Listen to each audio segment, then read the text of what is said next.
Show today we have Gerardo Segat, and here is why he is awesome. He's a leadership coach through his own consultancy. He's also the founder and creator of Preludes, which is a coaching program to humanize leaders, organizations, and stakeholders through creative and powerful experiences. He's a chapter chair and founder of the Young Presidents Organization in Southern Switzerland, the world's leading community of leaders. And he's the creator and producer of Out as Humans, an international performing arts show, an immersive experience that helps organizations, again, be human. Welcome to the show, Gerardo. Hi, everyone. Hi, Russell. Thank you for having me. Thrilled to have you here. I'm excited. I'm scared. I'm interested in our topic today, which we're going to get into coaching through fear in the workplace. And that's certainly a very human trait of something we need to work in at work. But before we get there, I have to ask you the question that I ask all of my guests, Gerardo, which is, what's your best or worst employee experience?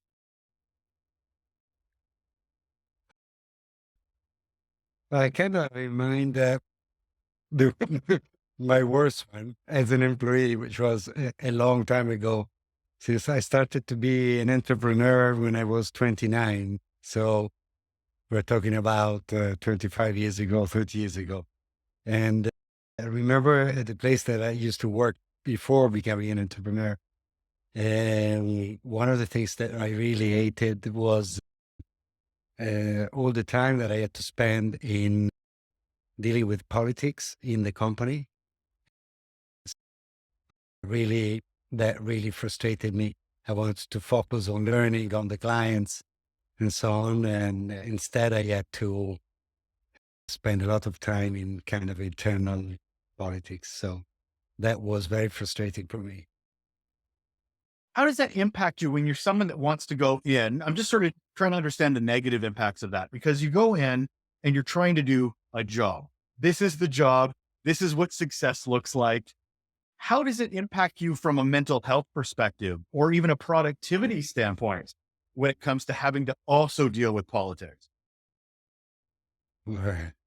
You know, if you are somebody who doesn't like politics, it gives you a lot of frustration. That affects your productivity, affects everything. You wake up in the morning, you don't want to go there. So it affects at 360 degrees, I'd say. I I find that and I've certainly heard this from many people, that when you're in an organization and we're talking about small p politics as well within an organization, not big P political party stuff. Well, it sometimes can be that too. But in some small p politics, it takes so much extra time because everything's an additional lens to it. It's not just doing the work. It's what's the impact? Who's going to be pissed off by this? Who's going to be bothered by this? Who's going to be happy about this? And if I tell this person, if I don't tell this person, it's a good thing.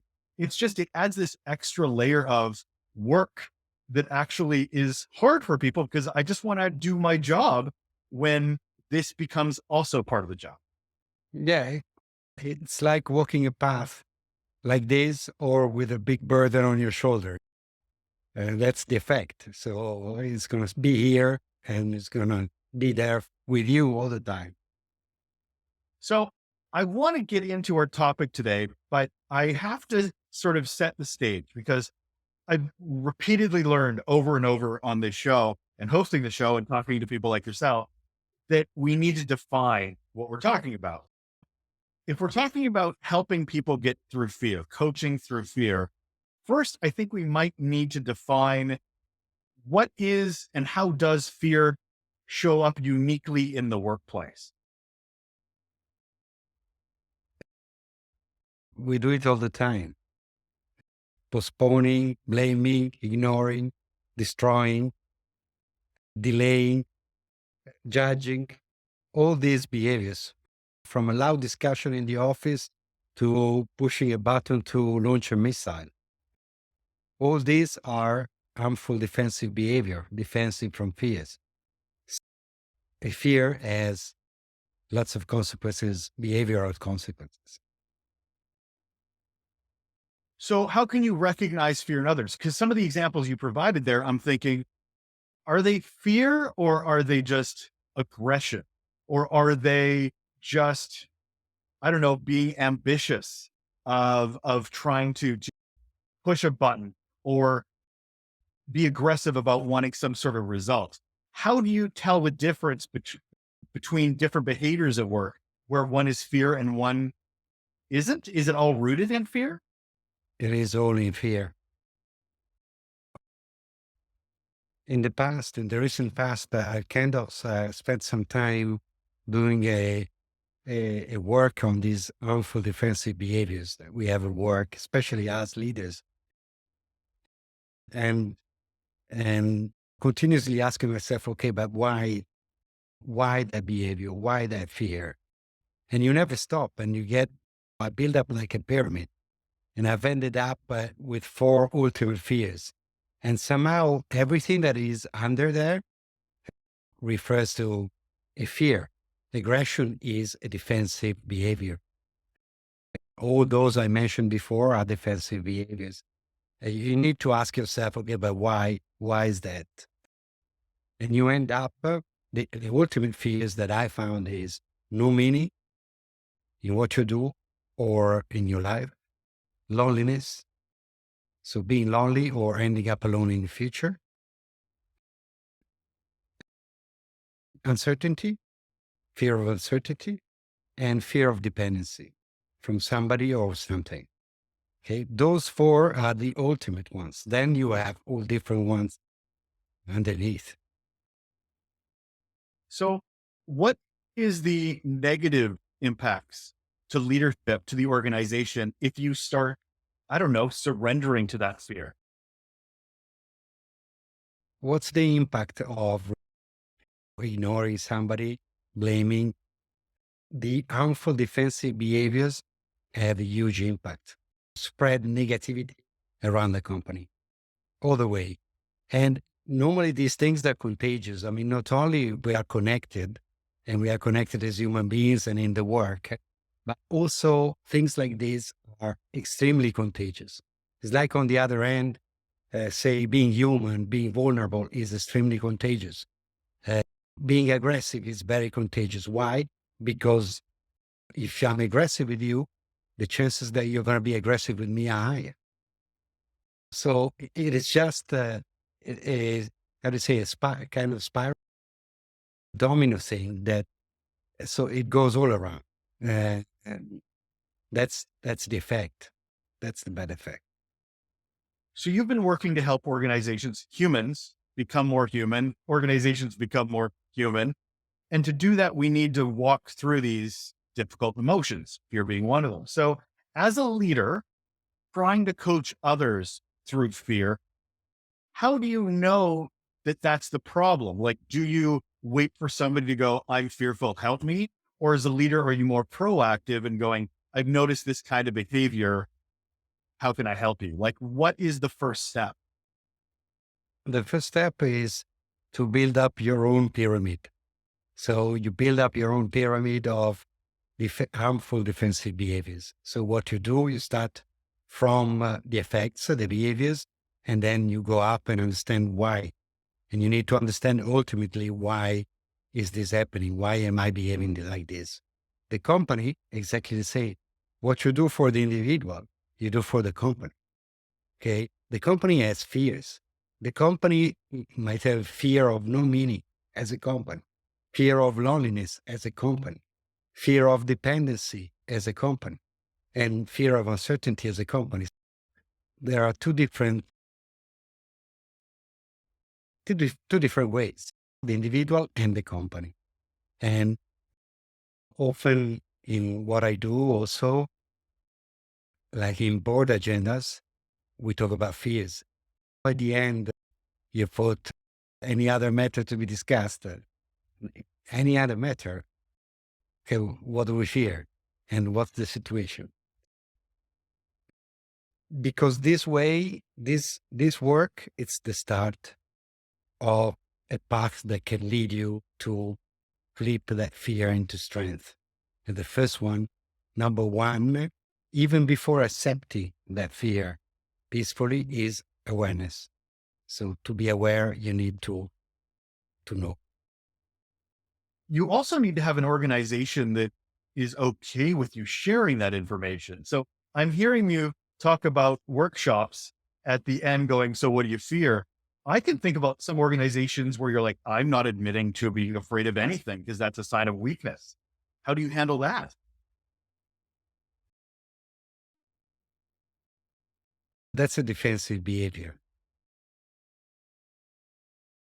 How do you handle a defensive behavior?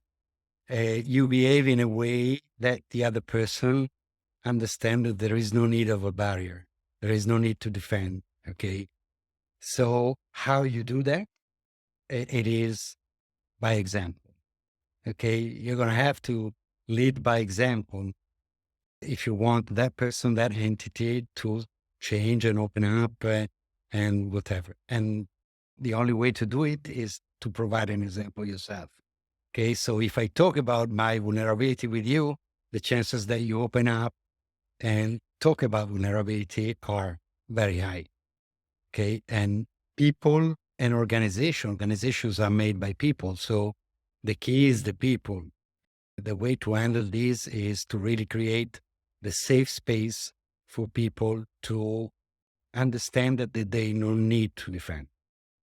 There's nothing to defend from. Now, to coach through fear, how do we do that as a process?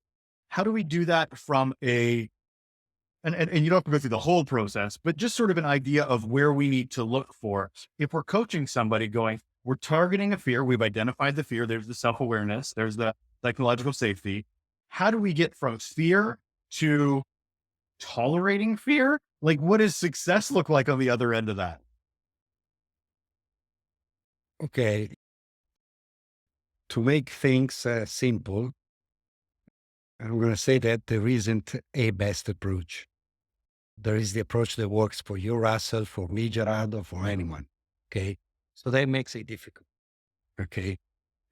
Now, in general, what I've seen and experienced, you have two approaches. One is what I call the bullet train approach. The other one is the regional train. So the bullet train goes straight to the point. So say you have fear of being insignificant, you go straight to the solution. Where do you find meaning? Okay, it is the traditional coaching approach. Coaching doesn't go into what's negative. It just focuses on the positive and maximizes the positive. Okay. So go and find meaning. Where do you find meaning? And you work on that to find meaning, and automatically the fear of no meaning disappears. The regional training is more focused on elaborating, on working that fear. Okay. And whatever the approach is, there are for sure three stops: acceptance of the fear, analysis of the consequences, and action towards the desired solution. Okay. The change. Behind those three, I think there are hidden opportunities. Okay. The first one is, before accepting it, being aware. Okay. Take a moment to be aware of the fear. Don't intervene. Don't try to solve. Don't try to complain. Don't try to do anything. Just be aware of it. Okay. And by the way, train awareness or self-awareness, which is, I believe, one of the fundamental skills of the future, leadership skills of the future. Once you have accepted and you start analyzing the consequences, what's the point of analyzing the consequences if you don't amend them? Okay. There is a huge power amending the consequences in terms of harmful behaviors that you have done and the damage that you have caused as a huge power to unlock creativity when you look at solutions. Okay. So you actually remedy the bad that you've done, and this will open up a huge floor where you can go and look for solutions. So that's the third opportunity. Instead of running to the solution, take some time to let this creativity show you what's around, what kind of solutions are there. And then you see the solution and you execute and you take action. So this is like what I call the 6 A's: awareness, acceptance, analysis, amendment, acuity, and action. Regional or bullet? Interesting. Do you feel like there are some different levels to fear? Like you're talking about destruction of fear or how having fear can be destructive to an organization. But I'm looking at different types of fears within an organization and thinking like things like imposter syndrome or just fear of authority, or is there a range is what I'm trying to get to. Is there a range of fear and do you treat it differently based on that range? No. You know, what I said to you just now is the result of looking at so many different methodologies that, by the way, do not only apply to fears, because the same way, the way that you flip a fear, and the same way you flip a conflict, the same way you flip a negative event, a traumatic event, or negative event that you in your life. So it's the same thing, exactly the same thing, the same way. I want to go back to the question I asked earlier to just get some clarity on it. What does success look like? When you're coaching somebody through fear, and is there an endpoint where you're like, fear is gone, fear has disappeared? Or is it just you're embracing the fear to a level that you can tolerate it, you can accept it, but it still sits there? What is success? To me, but mostly to the person or to the entity. And this is what I do. I personally push the person or the organization to think big. Okay, but what's the best scenario? The best scenario is a fear becomes a strength, no, or a conflict becomes an amazing relationship. And then you see during the process, but aim at the best, and then you see what is the end result. Whatever is the result, it will be okay for the organization or the entity. Mm.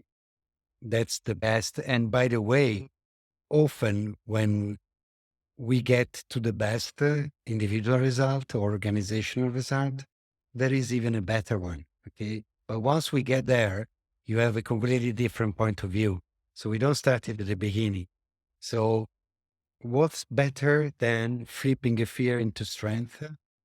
It is avoiding in the future that the same fear comes back, or avoiding other fears or similar fears to get to you.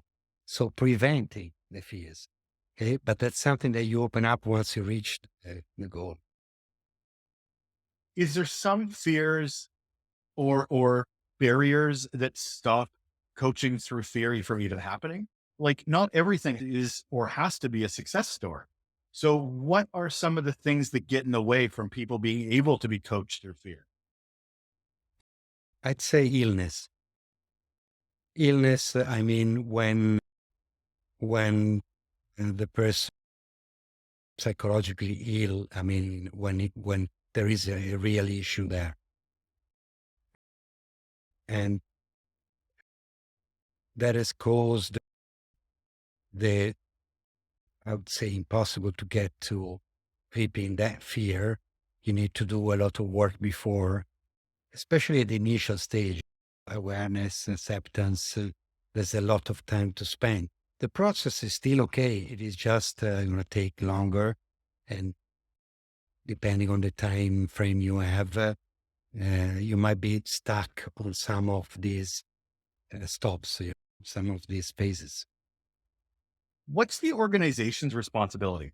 Because I mean, we're talking about it from a leadership one-on-one, generally as a coaching exercise, but what's the organization's role in mitigating fears or providing an environment where these conversations can even happen? Because not every organization have cultures that are like, okay with these coaching exercises because they're just so unfamiliar with I think it is definitely positive for an organization to provide psychological safety, to provide a safe environment to people to be able to open up and to share fears. Okay. It is still a decision. Yes, maybe there's a cultural issue. The cultural issue can be changed, you know. And ultimately, at the end of the day, it is up to the leaders of the top to take the decision what you want to do. It's definitely difficult to start implementing something if, there is no intention to do it. But I think I think in the last few years, a lot of sharing of information about how, beneficial it is for an organization to have this kind of environment. And what is the real impact? Because we're not talking about only openness, cohesion, sense of belonging. All these things are incredibly important. But all those things impact trust, okay, which is very important. Trust impacts performance. Okay? There's a There's a book that I'd like to recommend that is a book called The Art of Business, written by a guy called Hubert Joly. Hubert Joly, some years ago, became the CEO of a big American consumer electronics group called Best Buy. And Best Buy was almost bankrupt. The guy came in, placed human connection at the center in the company at all stakeholder level, employees, customers, suppliers, shareholders, communities, all. Okay. The end result has been stock price multiplied by 11. Okay. And this is a case, but there are many cases, even taught at business schools like this one, where this is actually the way today and the way forward. So if they understand, as long as they understand that it has an impact, that might be a good excuse at the beginning for to kind of convince and change the culture and start convincing the leaders at the top that they need to do something about it. Now, you mentioned it doesn't really matter the scope, or the scope is maybe the wrong word, the depth of fear that you might have, like regardless of what it is on a ring, that doesn't change how you approach coaching through fear. Now, does diversity have any impact in how you approach coaching through fear? And I mean that through different cultures, different generations. How would they handle? Because I know there's some older generations that be like, just power through. I don't have fear, just part of work. Meanwhile, there's a lot of Gen Z, Gen Zs who will be a lot more self-aware, a lot more vocal about the fears that they have. So as a coach, as a leader approaching an employee, does diversity play a part? Yes, it does at the very beginning, in terms of how every individual approaches the possibility and the desire to make this change. So, for example, it happens many times that uh, somebody like 60 years old might come to you and say, look, I'm, I'm tired. I'm already 60 years old. For me, I don't have the desire really to learn or to change this thing. Okay. So it really affects the way people enter the room. Okay. If this is the room, the way that people enter the room gets affected by diversity. Okay. But somehow, if people look through the door and they see certain people there dressed in a certain way, doing certain things and so on, then somehow they say, okay, I will do it. Sometimes because most of the people would be open and would be happy. Some people would be happy, enthusiastic to do it. Some people will be open. Then it's not rare that even the most reluctant people then get used in their own way. Again, it's a defensive behavior. So you need to be okay with it, let it be. And most important thing is what I said before. So it is by example. If they see other people doing it, if they see the effects, if they see the impact, the indirect impact, positive impact maybe on their work, because their people are more productive, they're more happier, they are performing better, etc. Then with excuses, but they can come in. A lot of your work is around helping organizations become more human, have more human traits as leaders, as organizations. How does that work help create psychological safety, help mitigate those fears from a more strategic high level impact? Let them experience. One of the things I do is I go to a board of directors and do 1 hour speech on vulnerability. Half of it is talking about the effects, the positive effects on the leader and on the organization. Half is experience. Okay. And experience, I mean, I share my most intimate uh, fragility, vulnerability, and I ask them to do the same. Okay. In a certain way. I mean, not directly like this, but writing it on a post-it note. And then I take those post-it notes and read them aloud. Okay. Wherever I go, banks, small, virtual scenarios, in person, not knowing, whatever country is always the same incredible human experience. Okay. They come in, they don't even say hello. After half an hour, they're crying, hugging each other. 2 days after, the CEO sent me email to say, thank you. We're going to change things in the company. Okay. People are just waiting to find themselves into a situation where they can open up. Everybody wants to be who they are and take out the mask. There's so many people I talk to who just become completely different people the minute they turn on that computer, the minute they walk through those doors, because exactly what you're saying is there's a lack of humanity in the workplace. And that lack of humanity, I think, reinforces the whole fear. Like, if I show up as myself, will anybody like me? Will it impact my work? Is it a career limiting move? Just by showing up as themselves, I think, is a fear for a lot of people, how that might be, that might be misconstrued. Yeah.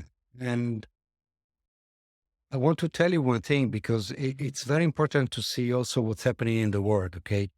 Over the past decade, I've been a member of YPO. YPO is the world's largest community of CEO leaders. Okay.